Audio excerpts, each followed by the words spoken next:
Hello and welcome back to Dungeons and Disabled. This is episode 2 of our adventure.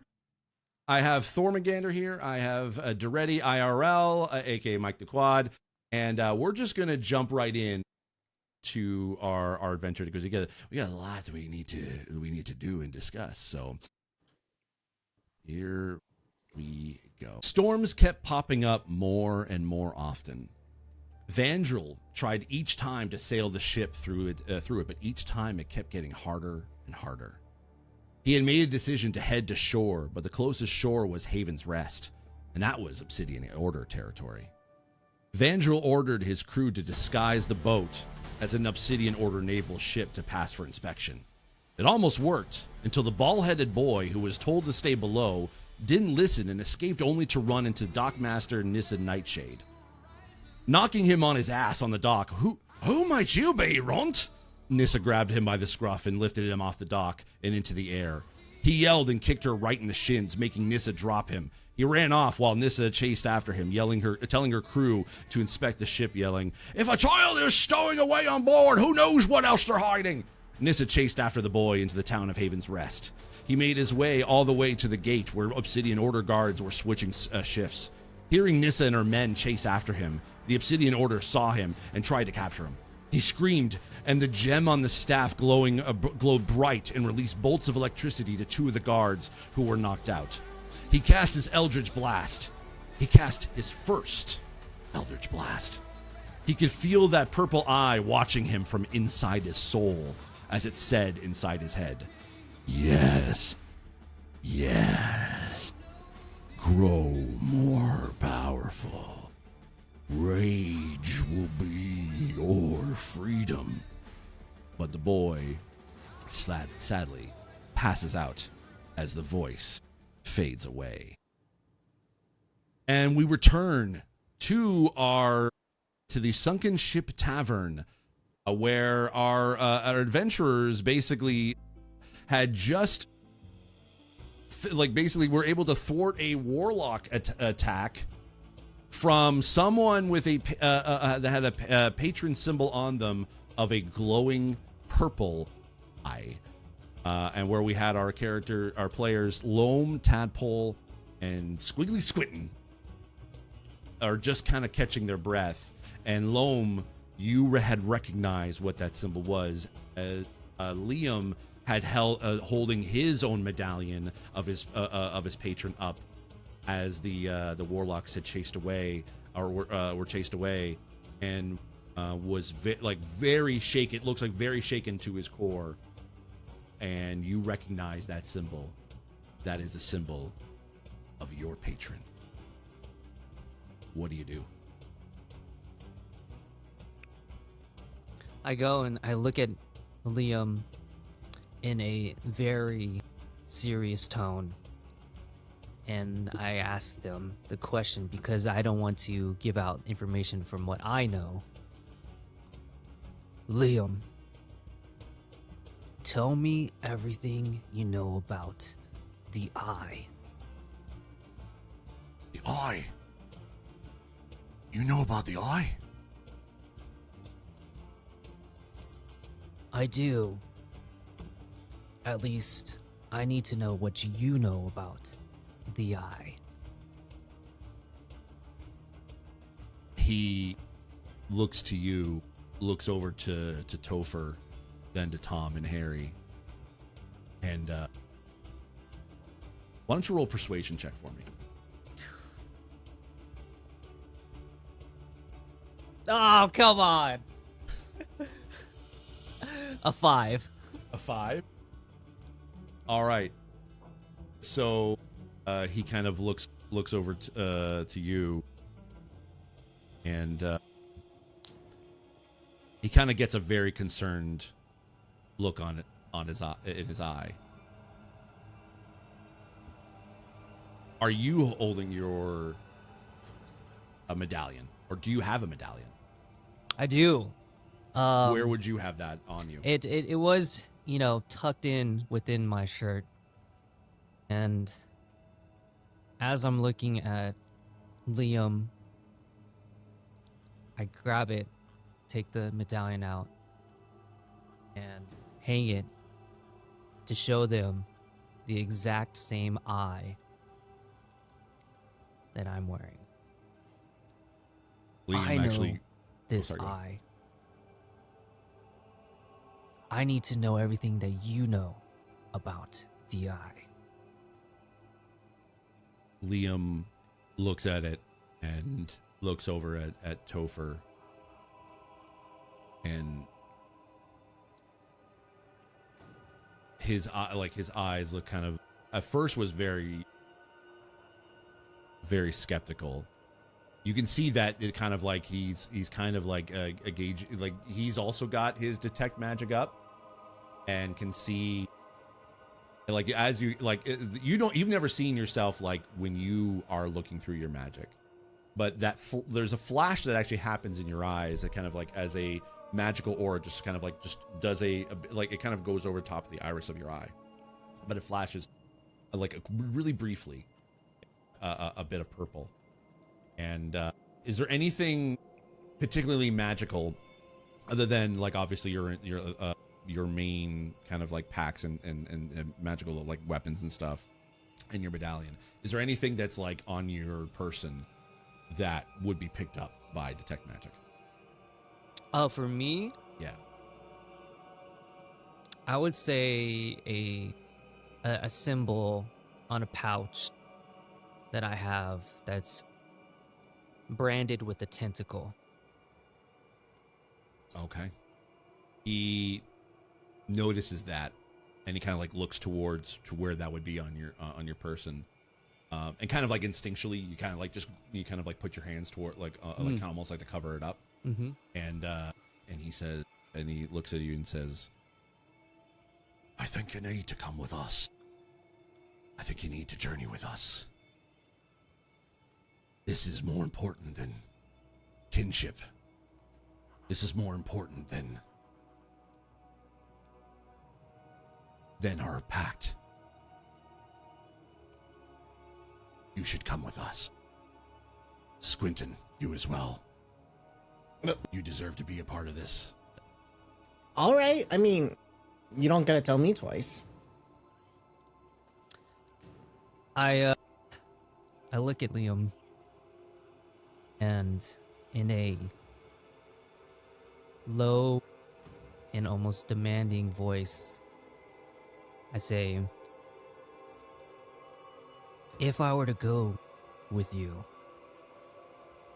say its name."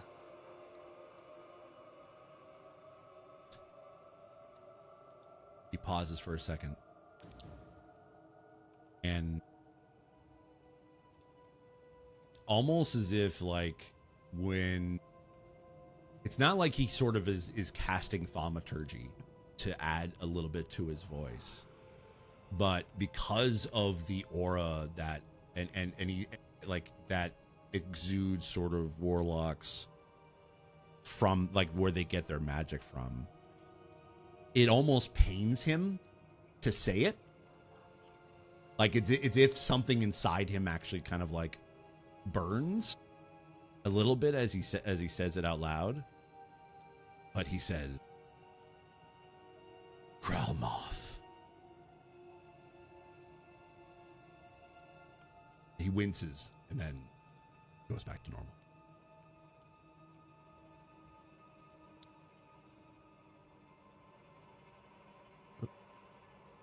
What do you do? Loam looks in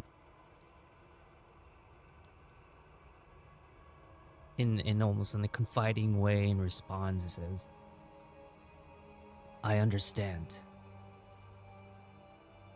I'll go. But under one condition. Do not put me in the deep water." Liam looks over at Topher. They both kind of smile and say, "No promises. But Captain will keep you safe." Then Loam just lets out a sigh, a long sigh understanding this is what he's going to have to do, and that this is something larger than himself, and that I guess the time has come to do something offshore. Okay. As they both, they kind of like, as the tension sort of like sits, like sigh of relief a little bit, Harry says, well, it's best we talk to the quartermaster to make sure that we can get you both aboard. And come, Missy. And he throws over a little bag of coin. Thanks for the hospitality. We'll see you when we see you. And they kind of all gather their things, and Harry kind of comes up to you, and like he's just how tall is Loam? Like 7 feet. 7 feet. Okay, yeah. He definitely comes Average up to orc. more. He comes up to more your waist, and he kind of like pats you on the small part of your back, and as he reaches up high and goes, welcome aboard, my lad. Welcome aboard. Squintin, it's good to finally be able to get you onto the high seas as well. You're telling me, oh my god, I just gotta grab something from the well, never mind, the shop's closed. Well, that worked. You know what? I'm looking forward to it. Missy kind of overhears, and she goes, oh, you can keep the set of tools you gave you, laddie. We can always get some from in town. Oh, thank you. I appreciate it. I mean, knowing me, I'll probably be back here to fix up some of the place later, so I guess it all works out. I'm very happy for you, lad. I'm very happy for you, lassie. Enjoy your journey. Enjoy it. Thank you. I'll see you later. All right. And as you exit the tavern, Squintin, you know this docks like the back of your hand, because you do work on this lot, and Loam, you kind of know it too. But like, what do we actually, Squintin? What do we see of the docks itself as you're kind of like making your way towards the Bad Moon Rising ship? So when you look out upon the docks, you see, you kind of see like almost a storefront. It's kind of a jagged storefront due to the way the coast and the docks work. But you see lots of ships with lots of lines being drawn, tying them to the docks. And you also see fishermen getting ready to go out from the far west side, where the bigger ships come in towards the east. Since it's one of the only points on this peninsula, you have a lot of people who are in line essentially with their ships to come in, because there's only so many people. And so what you end up finding is that a lot of people end up coming in small boats to go to the shops or the tavern as they wait for the bigger ship with everyone else on board doing their thing. But what you see when you go further in is you have a bunch of tiny houses that generally house the people who live in those areas, and then further shops like the one that's like the ones that the people from the tavern would sleep in, and the ones that people who kind of police and keep the area safe would live in. It's not really a place that people come to live, but it is a place of great commerce, despite its tiny nature. Yep, and as you are walking down the docks, and you see like there's a lot of hustle and bustle, as you can see like 2 other ships are starting to kind of like make their way into port, and they're just, and the routine basically, like as soon as they dock, the dock workers there start pulling off cargo, and you kind of like would start to go over the ship and see if there's anything that needs repairs, but you're not going to be repairing any of those ships today. Normally that would have taken you well into the evening, probably way past your normal bedtime, but the job had to be done, but not today, because you are going to be able to go out onto the high seas today. And as that realization starts to kind of like hit you, Loam, you actually start to kind of like realization that you are also about to get out onto the water. What is Loam thinking about at this point as you're making your way to the Bad Moon Rising?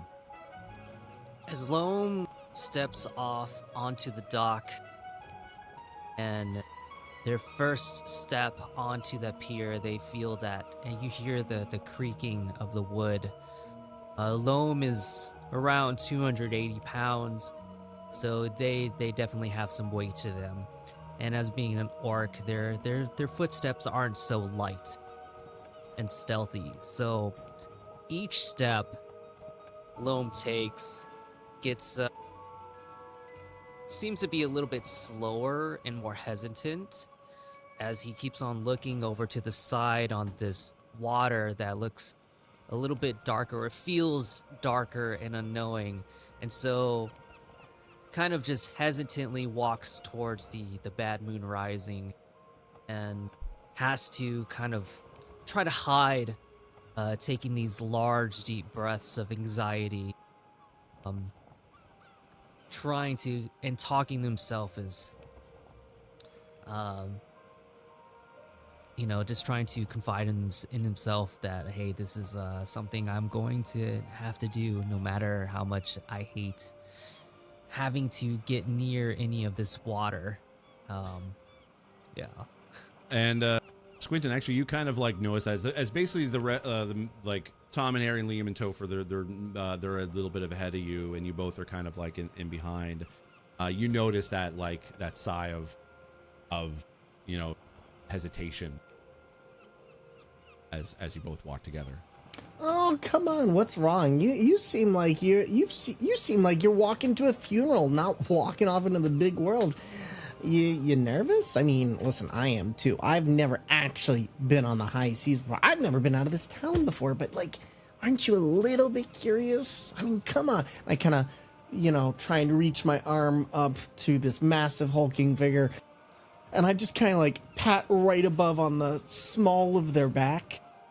And, but yeah, come on. Listen, you get to go with me, so I mean, at least it's not entirely people you don't know me, but you kind of know me. I mean, we see each other. You do books. I do things that are totally not books, but it'll be fun. You're not going alone. Not entirely. Not mostly. I mean, well, but it'll be fun. It'll be fun. Loam looks down at Squiggly and kind of looks a little bit reassured, but then also comments if I am hesitant, it's okay to give me a little bit of a nudge forward. I will keep that in mind. Well, speaking of nudges forward, and I like go behind and just push them forward with my might, just like, we gotta catch up. Why don't we do a contested rolls here? Why don't we do both you roll? Actually, yeah, I think Loam, roll a strength saving throw, and just roll a strength check for me there, Thor. Strength, my one weakness. That is also my one weakness, as much as I am a Hulk. Well, I got a 3. Would you roll, Loam? As a strength saving throw.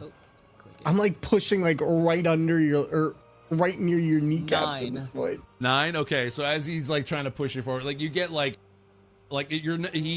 do you let him basically kind of push you forward? Like not to the point where he's gonna push you into the water, but I'm not as resistant to knowing that they, have been very friendly to me, and yeah, it's like it's the fear is kind of holding me back a little bit, but then the push forward is not as resistant. Like I kind of just let them look at it as I kind of look back and kind of just like chuckle to myself, like I get it. We'll go.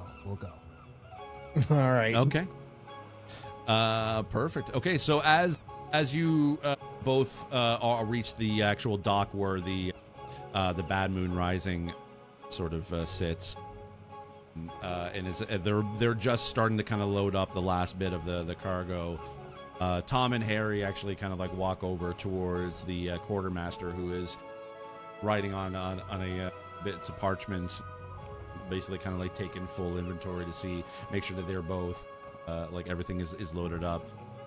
And Harry goes over to him and goes, Sir, we got ourselves some new passengers. And he kind of motions over towards you two.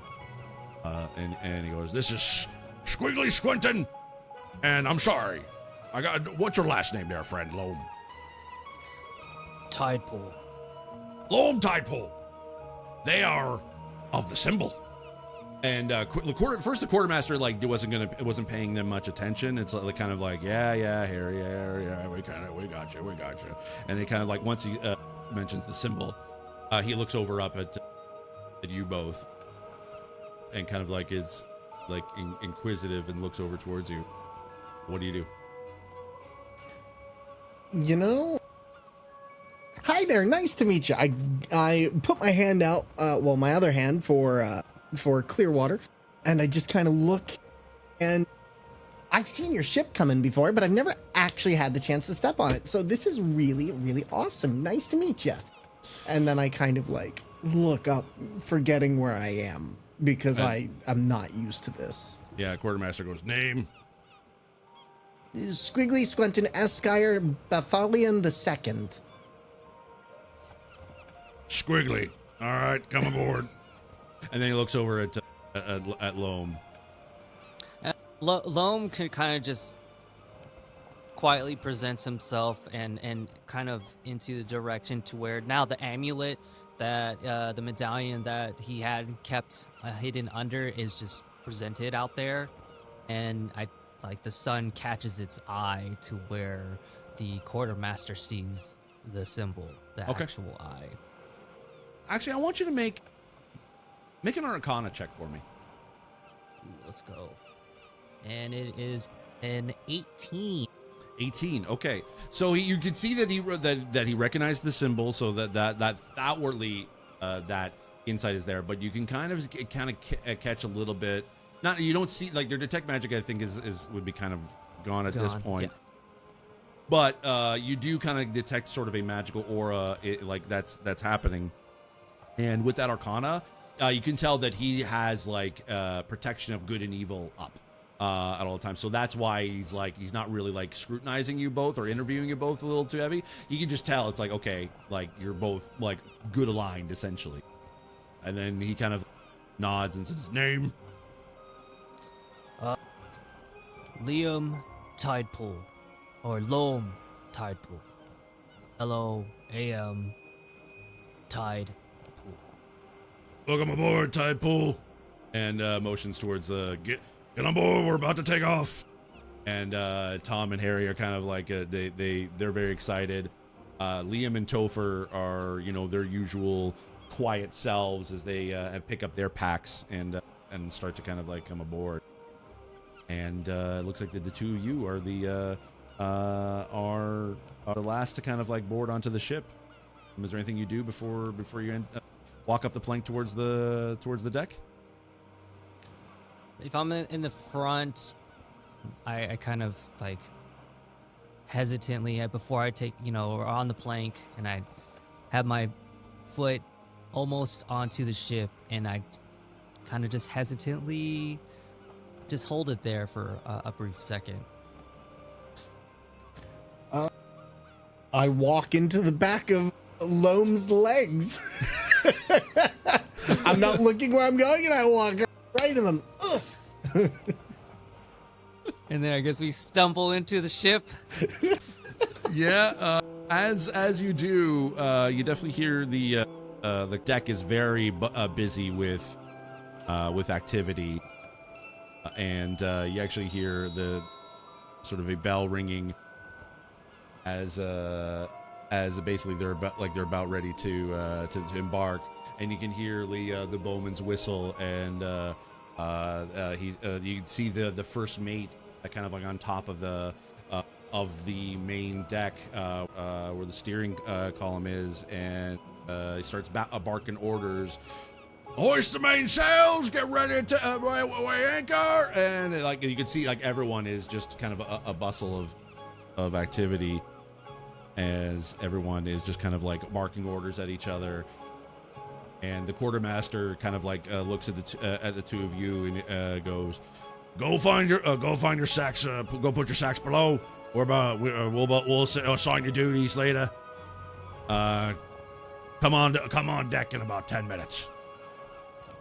Sounds good to me. I mean, if you're looking for duties, though, I am actually pretty proficient with weapons and, just foraging and stuff like that. So, if you want to put me someplace I think I could probably do pretty well in, because I noticed some cracks on your cannons up top. So just letting you know. Talk to the gunnery sergeant, and basically, like, he goes off and does his duties. So, as you sort of make your way down to the down below decks, you actually can be able to hear a little bit as everyone is kind of like kind of moving just above. You try to be able to make your way down to kind of like the second part of the ship. Like, this is a large ship. It looks like it's very, very well maintained, well loved, but well maintained. And there is basically the second deck of the ship is essentially kind of split between the officers' quarters and the crew quarters. And the crew quarters is literally just a large open area with a lot of posts that have hammocks kind of like attached. And you see that one of the sailors that's down there and basically starting to kind of put away their packs to be able to eventually kind of make their way back up to the main deck. Kind of looks at the two of you and he goes, "Oh yeah, all right, new passengers. Find a spot back there." And points towards a couple of like empty hammocks in the back corner of the crew quarters. Oh, this is so exciting. Oh my god. I kind of like look and just like, where's our beds? Because I'm not familiar with hammocks and I've never used one. Oh, you don't get beds out here out on the sea? Moving with the motion of the ocean, as I say. Well, okay, so I attempt to just hop in this. You attempt to hop into your hammock. Okay, why don't you roll a dexterity or either athletics or acrobatics, either one of the two, to see if you're able to like successfully make your way into the hop into the hammock. Man, let's do acrobatics here. Wow, that's actually successful. 16. 16. Okay, you are able to navigate your way into a hammock as it kind of like starts to sway a little bit. And I want you to roll a Constitution saving throw for me. No. The motion of the ocean and it causes a commotion. All right, let's see what we do. Constitution.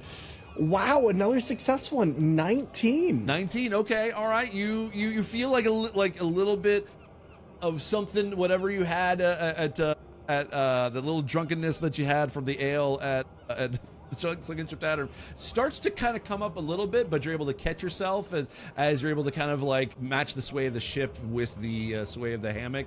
Like It's not like the ship hasn't moved just yet, but it is like it is still floating in water, so you're able to like navigate that. So for now, at least. And as you're watching like the swaying of the hammock there, Loam, why don't you roll a Constitution saving throw for me? Let's look at it. All right, here we go. 7. You're watching Squintin basically sway in the hammock back and forth, back and forth, back and forth, and you start to feel whatever is in your stomach start to come up. Yeah, so Loam's normally stone gray skin all of a sudden starts to change its hue to a very sun-kissed moss green, and looks around and just says,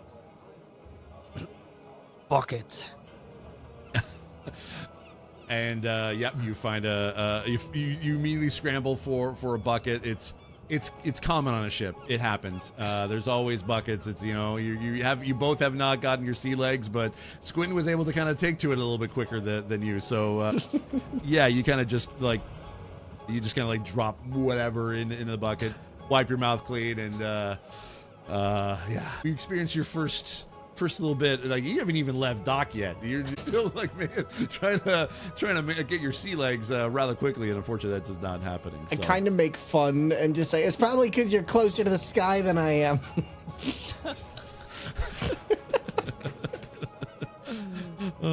Too much swaying up there, huh? Kind of like being at the top of a ship. Are these hammocks like stacked on like on top of each other? Is there like a top hammock, bottom hammock, or is it like side by side? There's some that are like that, and they're kind of more for like the gnomes or like the dwarves or like the smaller folk. Like even Harry has, you see him put his pack down there underneath where, like, he's in the bottom sort of hammock underneath another like dwarf that's just sort of has their pack up, and they both start making their way up to the top, and actually Harry kind of notices both of you and goes, "Don't dawdle, you two. The captain doesn't like tardiness," and slowly kind of like makes his way up, waddles his way up the steps. But yeah, you do see that there are also some like hammocks that are just on their own without anything above them. Cool. Yeah, I'm gonna take a lower hammock. Okay. All right. I'm taking the lower hammock. Anybody that's, yeah. If I take I'm very unsure of the craftsmanship of these hammocks and not trustworthy of it's going to hold a hefty orc like me. Do you attempt to get into the hammock? I do. Is there anything on a lower hammock that's in front of me that's like looks like it's occupied? That where it's like.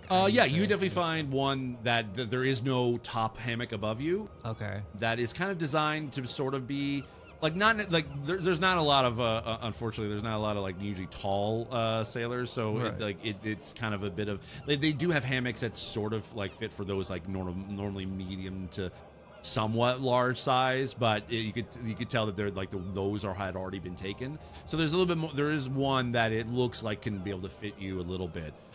That's just kind of on its own, like nearby, near Squintin. Yeah, I'll approach that one, and then set my stuff aside and try to just sit in to kind of like feel it out to just quickly see if this is gonna fit me.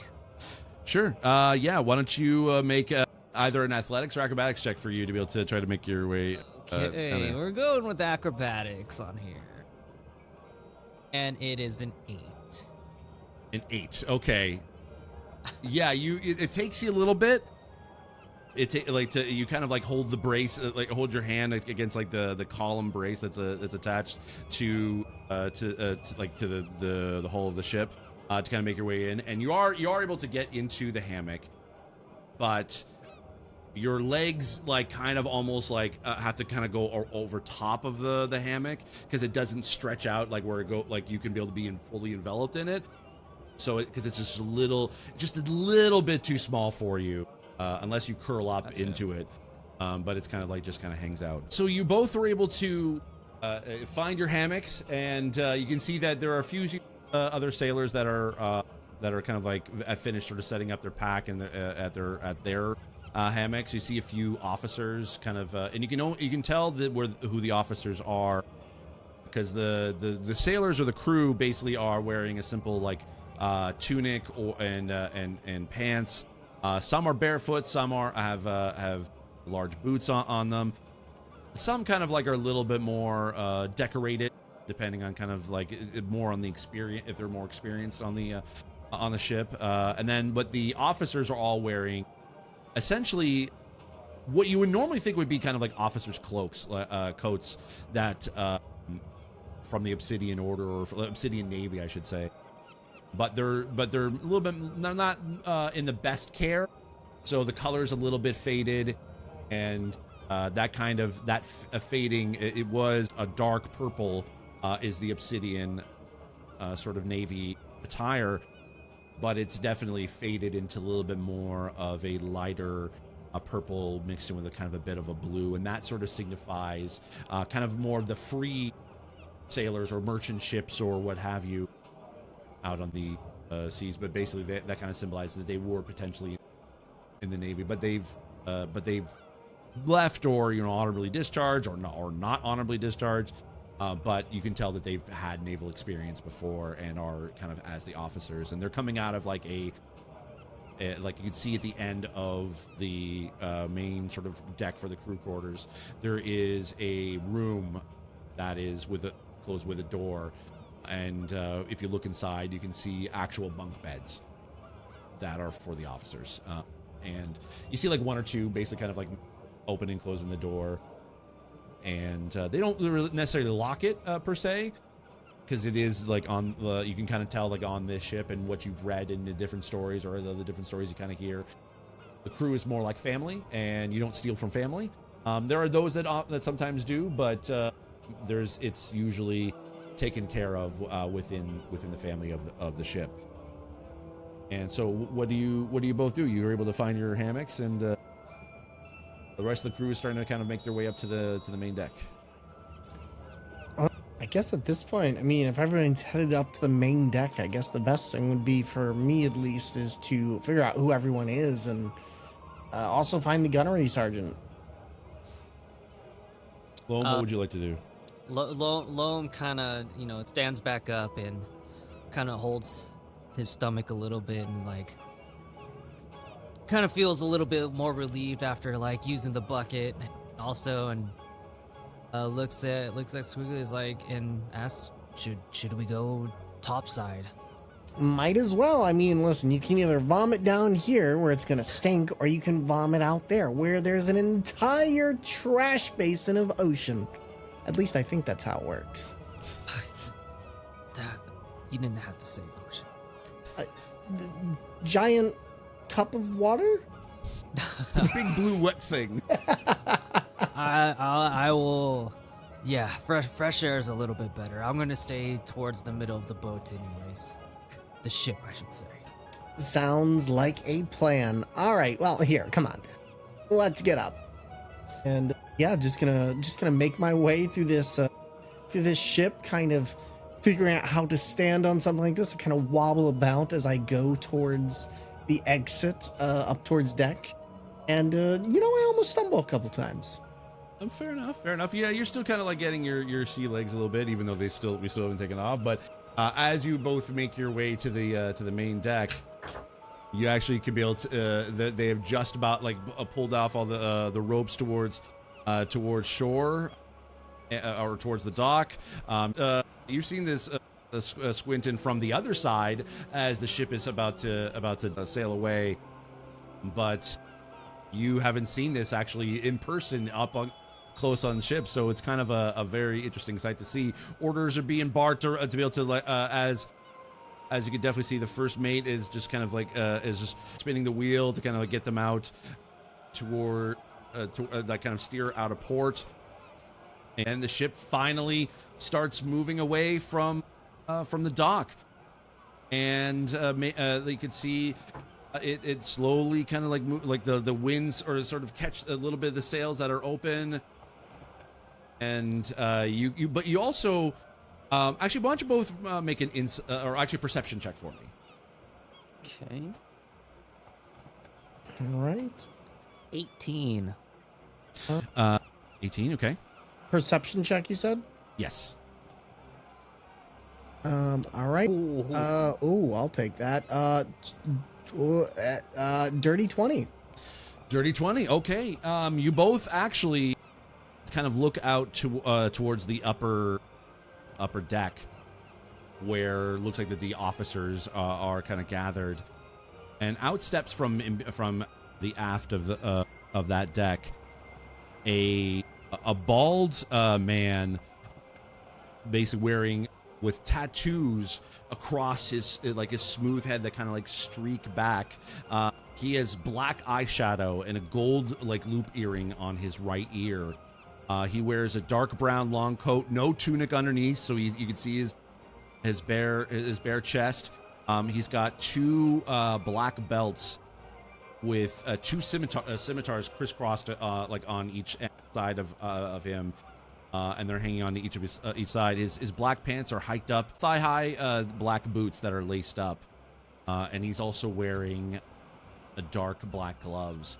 and he kind of like steps forward, doesn't say anything, but just kind of like kind of like looks over to his first mate and his officers, says something that is kind of imperceptible from where you both are, but you can see immediately as soon as he kind of talks to his first mate, like he kind of springs to action and starts like spinning the steering wheel, and is able to like and kind of like they start making their way south and down to pass into the open sea, and everyone starts to cheer as everyone it kind of like as they finally make way and they finally leave dock and port, and as you both are looking out, you can kind of see the ferry docks and the town of Haven Rest sort of start to disappear out into the horizon.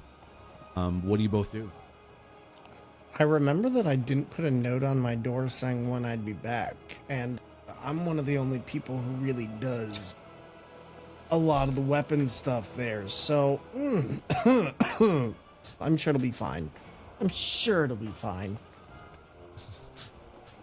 Loam holds it like kind of just like leaning up against the center mast, trying to stay in the middle of the ship, and kind of just closes his eyes and kind of takes a deep breath, and the wind is kind of like flowing through like his cloak, and like you can see a little bit of his hair kind of just like getting caught by the wind, and as he's taking the deep breath, the skin, the moss sun-kissed skin tone of his like kind of recedes, and you see him kind of come back to his stone gray skin, and he kind of just lowly says to himself like, I can do this. Cool. All right. Well, at this point, basically, you see an orc, a tall orc with dark. It's still green skin, but it is actually a little bit more closer to like black than it is to like dark green. And you see he's got like giant kind of like fangs, kind of like or tusks, kind of like off of the side of his mouth, and he kind of very broad, muscular, has like sleeveless tunic on, has a red belt on, like a kind of sash belt that he has, and he has got pants that are kind of hiked up past his shins, halfway up his shins, and he's got a kind of like a bandana with sort of like kind of attached or sort of like tied up on the back on top of his head, and he kind of comes up directly to you, Squintin, and he goes, "You good with the cannons?" Yes, well, unless there's another Squintin here. Come with me. Okay. And, he kind of leads you down below, and actually like kind of leaves you alone. We'll come back to you in a second, but leads you Squintin down towards the crew deck, but then kind of goes down another set of stairs, and you can see like this is a little bit of a tight like smaller like ceilinged level of the ship. This is the gunnery part of the ship. And where all the cannons are, and you can see this area is like kind of like perfect for your size, because you don't have to duck down your head in order to be able to walk cleanly. You're able to walk straight, whereas like this giant like kind of like orc has to like almost like get on his hands and knees just in order to be able to walk down this area, and he starts pointing. The cannons on port side, cannons starboard side. Need to maintain those 10 right there. These 3 have issues. Those are top priority. Fix them. Make sure the cannons all set aside. Make sure to talk to the armored sergeant to make sure that there's enough, plenty of ammo, and get.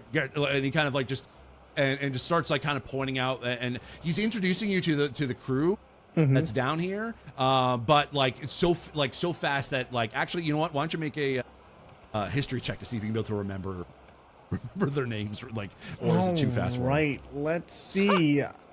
Well, whoa, wait. Was that one's name Jimmy? Oh, hold on. Can you repeat all of that? He's not paying attention at all. He's just barking out orders to you, and kind of like so. You hear like maybe Clinton. You hear maybe a Jimmy.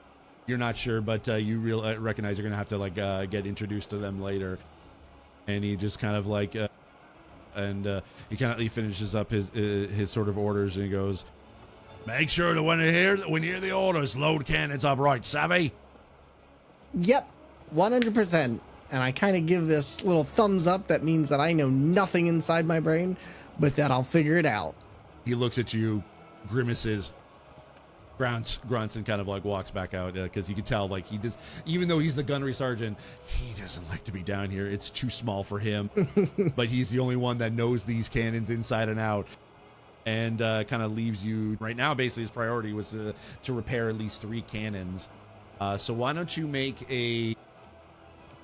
I would say if you have like your tinker's tools. How big are the brakes? How big are the brakes? What on the cannon needs to be repaired? It looks like basically the outer casing is kind of like it's got some potch marks on it, and you need to kind of like smooth those out for the cannons. Can I use mending? Yeah, you totally can. Yeah. All right, and you start to kind of like cast mending, and one of the crewmen, Clinton, kind of looks over at you, and he just, "Don't make sure the captain sees you using magic. He doesn't like that." Well, don't worry, I can do magic, but I also am very, very good with a set of tools, and I got them right here, and that's why I double check. So, does it look like I give a crap? Just do the job. Well, I am doing the job, but okay. What's your name? It's Clinton. Clinton. All right, Clinton. I'll talk to you when I'm done. And he gets back to loading up. Like he's basically like his job is to kind of grab the cannonballs from the pile that are available and kind of like bringing them towards each of the cannons to kind of get them prepped to each of them so they always have them available. I'm gonna. You know what? I will inquire one more thing from Clinton. Why doesn't he, or you said the captain doesn't like people using magic? Or the Captain Clearwater don't like using magic. So does he expect that of everyone? I don't freaking know. I just know he doesn't like magic. One got hung up on the yard-arm for using a thaumaturgy spell. Thaumaturgy? Really? Not a fit man. Okay, well. Well, all right. Thank you, Clinton. So I just kind of pulled my tools out. I kind of just use the mending anyway, but I double check my work and I make sure, and I pull out the tools and just get ready with the potch marks and everything like that, or the pot marks, and just kind of smooth them out, check some stuff, and I tinker around with the cracks, make sure to get things oiled up the right way, and then I just work on actually making the cannons just look nicer once I'm done with the regular work. If you have, I think either like tinker's tools or tools of any sort of I have woodcarver's tools, tinker's tools, thieves' tools, and also smith tools, leatherworker's tools, and carpenter's tools. Okay, this would definitely be tinker's tools or smithing tools because he is working with metal as well. You're not going to actually be blacksmithing, but you can use a combination to kind of like smooth out some of the edges a little bit. So why don't you can roll either or one of those, and we'll see how long it takes you to finish the task. Let's see, where are my tools? Inventory. Here are no. Sorry, I'm looking. For whatever reason, these did not get added to my thing. So real quick. Oh, good. I'm gonna add these items. Okay. While you do that, we'll go up to the main deck where Loam is kind of just standing there, looking out towards the horizon, and you can see Haven's Rest kind of starting to slowly disappear as you're starting to make your way south. And what are you feeling in this particular moment as you kind of stand alone? Just trying to figure out where Loam is just wondering where we're going to be going. All Loam knows is that others on the ship know of his patron, and that it is important that he needs to be here, so he's just trying to figure things out and maybe kind of stay out the way because everybody's just moving around doing their own ship work, and just kind of staying near the center mast of the ship.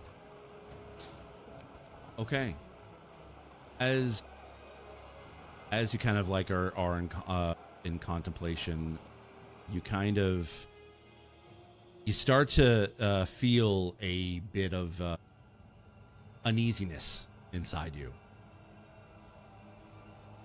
and you start to kind of feel that same energy that you feel when you are casting spells or when you're tapping into your magical ability. It's starting to kind of activate a little bit. It's almost like you're kind of, it's like you're getting this, like the sense of like an arcana or like a magical goosebumps. Mm-hmm. And and you can't tell whether that's a good thing or whether that's a bad thing. And as soon as you are like, you feel that, you actually like have it like a tap on your shoulder as someone basically kind of like approaches you from behind, and it's the first mate, and he says, "I see we got some new passengers. Welcome aboard. My name is Silas, first mate of the Bad Moon Rising.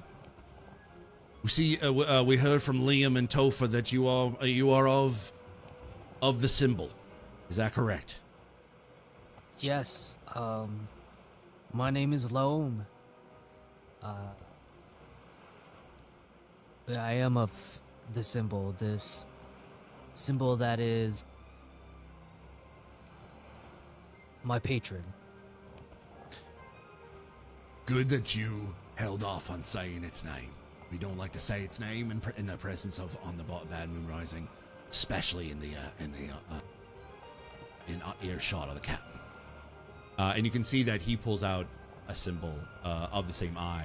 But what's different about his, like that compared to yours and to Liam and Topher's, is that his has been crossed out with what looks to be basically like a sword, as he's hacked it with a sword or a dagger and crossed out that symbol. And he kind of gives you a bit of a smile. He's a tiefling with large kind of like horns that kind of curl up to the side, has purplish skin, and has an officer's coat on, again sort of like faded, a purplish and almost into a blue, no tunic, and wears a brown pants and black large black boots, and he actually had on a sailor's cap that kind of fits just like in between his horns, that has a scales, like a scaled kind of like a like leather strap around the sailor's cap, or like on the edges of the sailor's cap. And he smiles and he goes, we of the kin of the symbol, we all stick it together, savvy?"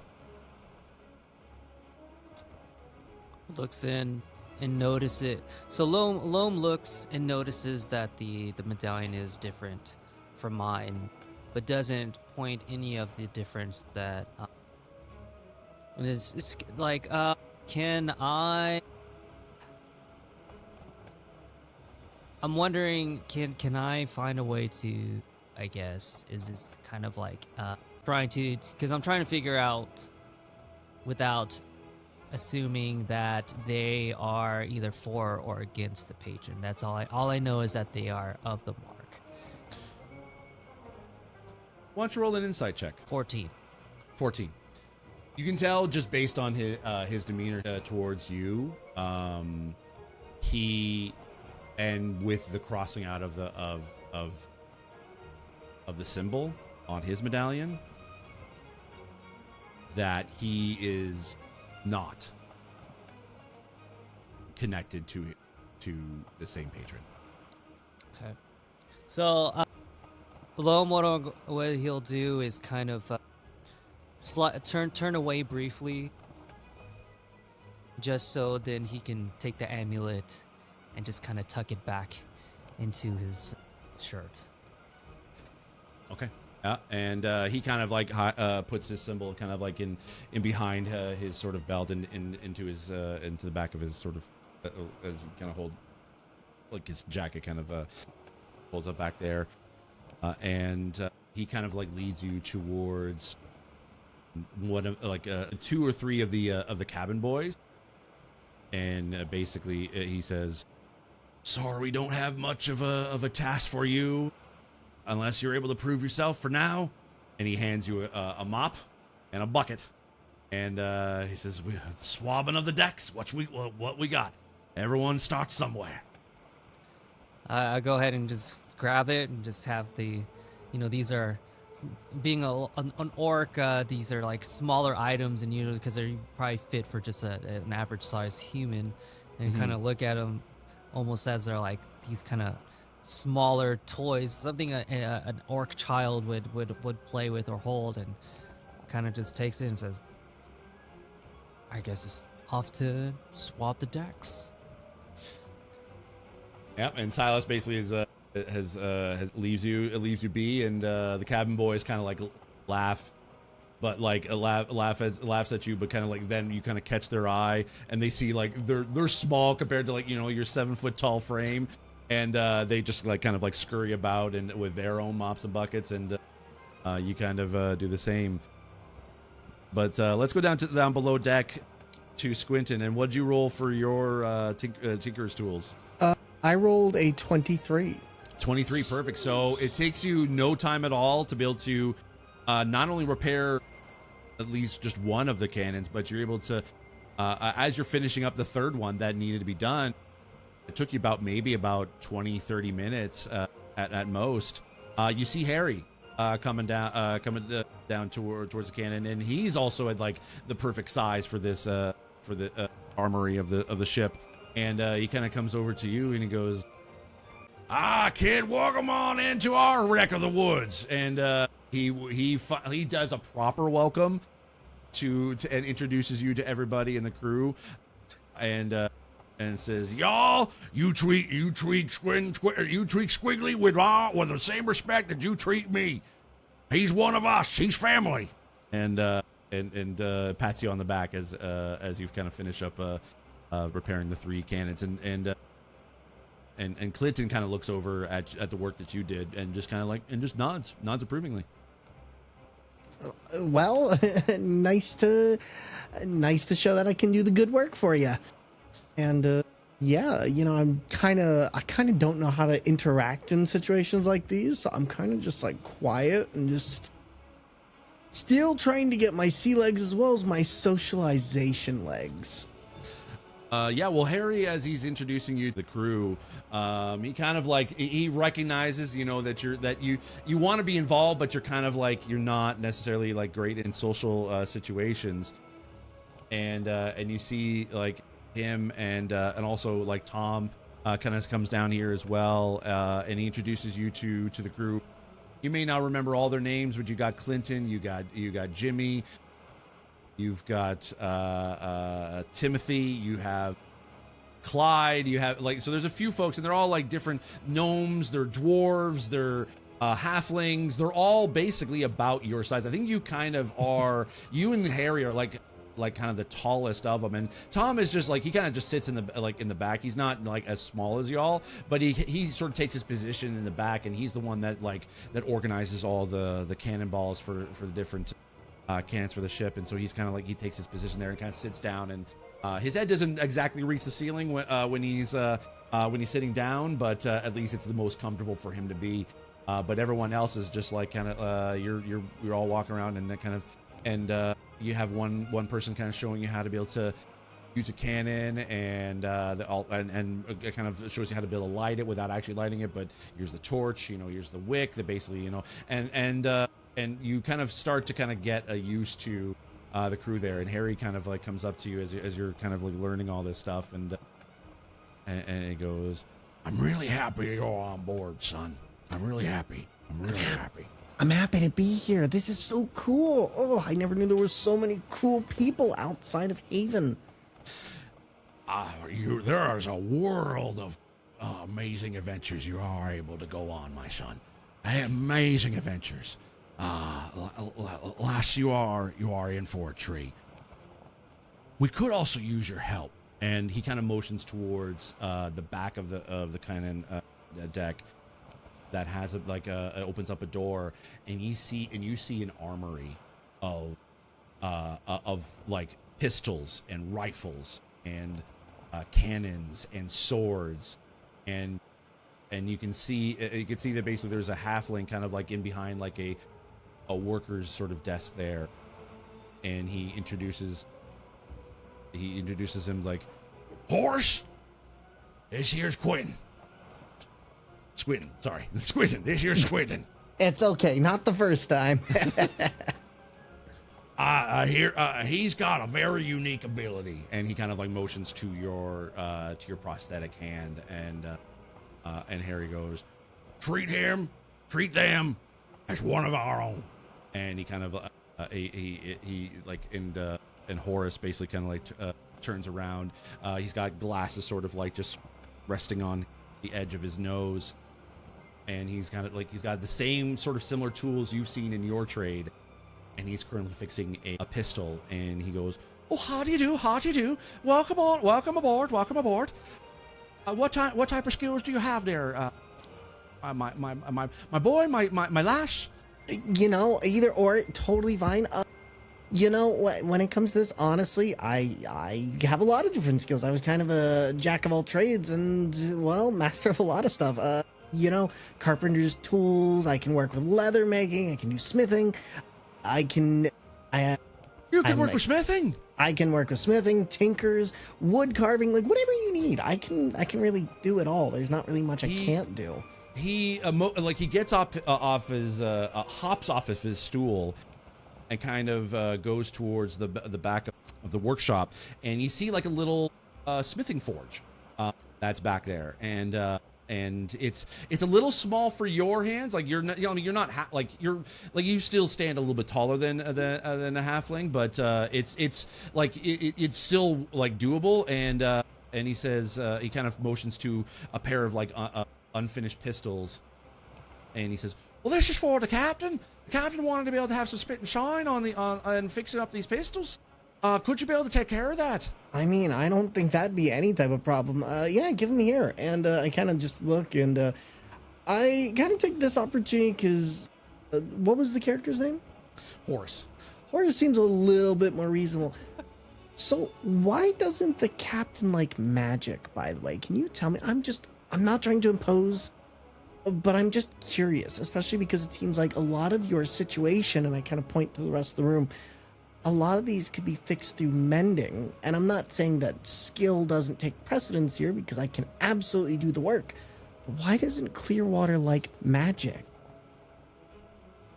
Oh, that's a tale as old as time. Let me. And he pulls up his stool again, and kind of sets down his tools, and also takes off his glasses and carefully folds them and kind of sets them gently onto the workbench, and he goes, "Well, when he was a little boy," and immediately you actually hear above deck the bowman's whistle, or the boatswain's whistle. I can never pronounce that correctly. And he goes, "Oh darn, we have to get up onto the main deck. The captain's about to dress the crew." And basically he starts kind of like, he hops off the stool again and picks up his glasses, puts them back on his nose, and starts to kind of like make his way towards the stairs. And you can see all the other crew that's there. And as you make your way up to the main deck, is there anything you do before you do? If it's the bowman's whistle, probably like, you know what? I'll probably take one of the pistols and begin tinkering with it while I'm up there, just to get two birds with one stone done. I can kind of begin working on that. And other than that, though, No, I'll just take that with me and go up. Okay. So as you're kind of like you're starting to kind of mend a little bit of the pistol. You've seen other pistols like this before. Like sometimes the captains of the other ships have. I won't use mending on it. Just a specific note. I won't use mending Sure. while I'm Got up it there. all good. Will... Yep, you're using your tools. You're definitely using your tools. You've seen this all before. Like from different captains, like they're sort of like sometimes their prized possessions are their ornate weapons that they kind of pick up along their journeys. Mm-hmm. And you've seen your fair share of like legendary weapons from all along the coast of Vesperia province, and you can see actually that one of them. Actually, why don't you make a investigation check for me as you're tinkering with this particular pistol? All right. Let's see. Oh my God. Yes. Thank you. 24. 24. Okay. You're looking at this pistol, and you can tell because you've worked on these kind of pistols before. You can tell that this is what looks to be former Obsidian Navy issue, but it's of an older build. Like it's almost like one or two generations behind what the current Obsidian Navy is using for their pistols. But this one has been heavily modified. You can see that the barrel has been widened. You can see that the wick for lighting it has also been refined.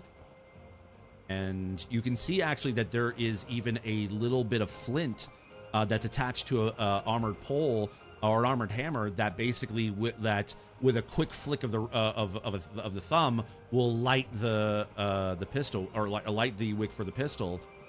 And you have not you've seen like some of the newer Obsidian Navy pistols have that, but that's usually very special order. But you look at this, and this is like hastily crewed, hastily made, but you can tell it does the job, and probably actually does the job better than what those models had been. So this has definitely been upgraded. It's got a new scope. It's definitely got a little bit more of an oomph than what a normal pistol would be. Now, not saying I would implement these, but looking at this, do I think of any improvements that could be made to this gun that I could discuss later on? Do I think of why don't you anything? make... This would be, I think... Would this be investigation? I was about to say, which is your better stat, your wisdom or your intelligence? Ooh, yikes. Well, actually, intelligence. Intelligence would be the better one. What's the modifier for that? +3. +3.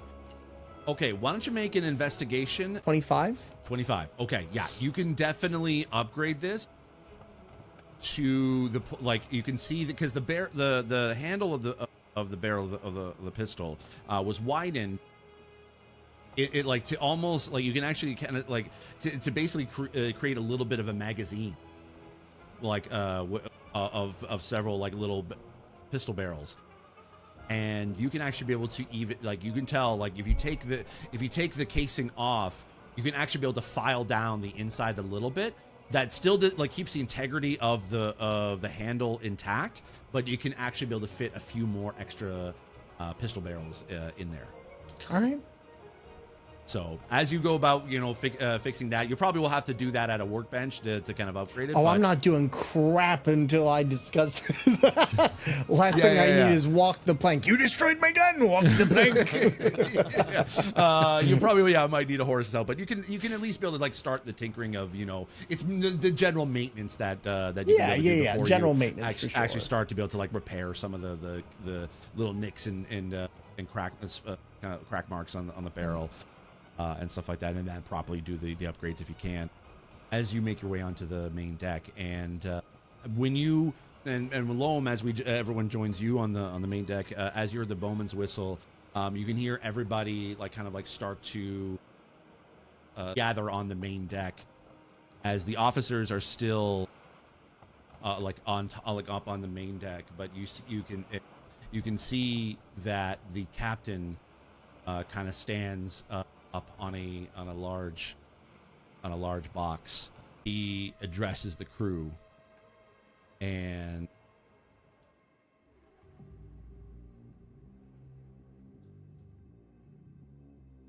Crew of the Bad Moon Rising, we are this day on an auspicious occasion. Today, we change the rest of our lives. No longer will we be shackled to the things that holds us at bay. We are free men. We are free persons.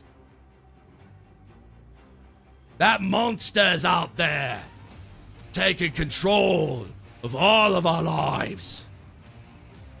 Some may say this is a quest and mission of revenge. But we are all here. We know different. This is not a mission of revenge. We are going to take that monster down. We are going to destroy it so it can never destroy any living being ever again. Kralmoth will die this day! And the crew erupts in cheers. You see the people who have had the symbols of the eye basically start to gash with the daggers across the symbol, and they shout, "Kralmoth must die! Kralmoth must die! Kralmoth must die!" And that is where we're going to end today's episode. Tune in next time to hear what happens next on Dungeons and Disableds.